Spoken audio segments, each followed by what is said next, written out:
Sir మీరు నిరంతరం పేషెంట్స్ను చూడటంతోనే సరిపోతుంది అని అనుకుంటూ ఉంటే మీరు జూలై 17న ఒక బుక్ను కూడా రిలీజ్ చేయబోతున్నారు ఈ శ్వాసకు సంబంధించి అని. సో అంత టైం కూడా మీకు ఎక్కడుంది సార్? ఏం రాశారు, ఏంటి దాని పర్పస్ ఏంటి, ఆ బుక్ పర్పస్? అంటే పుస్తకం అనేది నాకు రాయటం అనేది నాకు చాలా ప్యాషన్. సో అవగాహన అనేది నాకు చాలా చాలా ఇష్టమైన subject. So prevention is the best medical intervention అంట నేను. ప్రివెన్షన్ అన్నిటి. సో అంటారు కదా, వైద్యం కంటే అంటే నివారణే ఉత్తమం, చికిత్స కంటే నివారణే ఉత్తమం అంటారు కదా. సో అన్ని చేతులు గాలేక ఆకులు పట్టుకోవటం ఎందుకు, ఇట్లా రకరకాలు అంటుంటారు. సో అది నిజం చాలా వరకు. దాని మీదనే ఈ బుక్ రాయటం అనేది జరిగింది.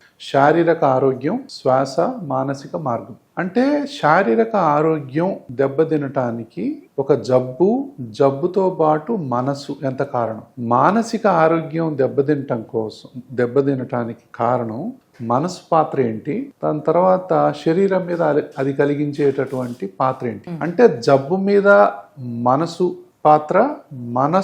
పాత్ర అనేది జబ్బు మీద. అంటే ఎట్లా, కొంతమంది చూడండి, తాడును చూసి పాము అనుకున్నాం అనుకో, ఎంత భయం ఉంటుంది, చాలా భయం ఉంటుంది కదా. తాడుని తాడే అనుకోవాలి, అవునా? పాము అనుకున్నాం అనుకో, ఆ నైట్ అంతా నిద్ర పట్టదు కదా మనకు. అది తాడే అని తెలిసిన తర్వాత హ్యాపీగా నిద్రపోతాం.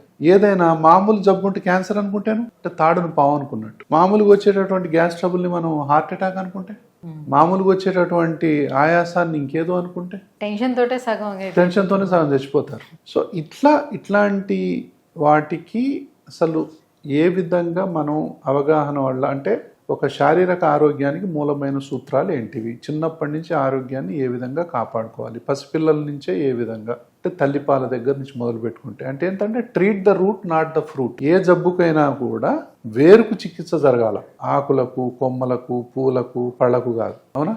సపోజ్ వేరుకు పురుగు ఉందనుకోండి, ఆకులు వడలిపోతాయి కదా, మనం ఆకులకు మందులు కొడితే ఏం లాభం?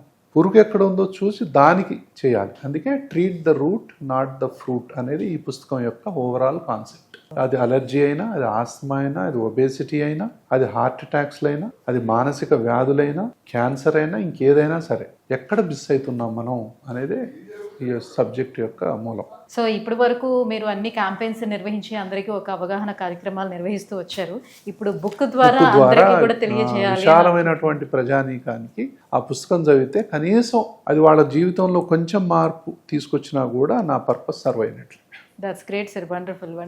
Thank you.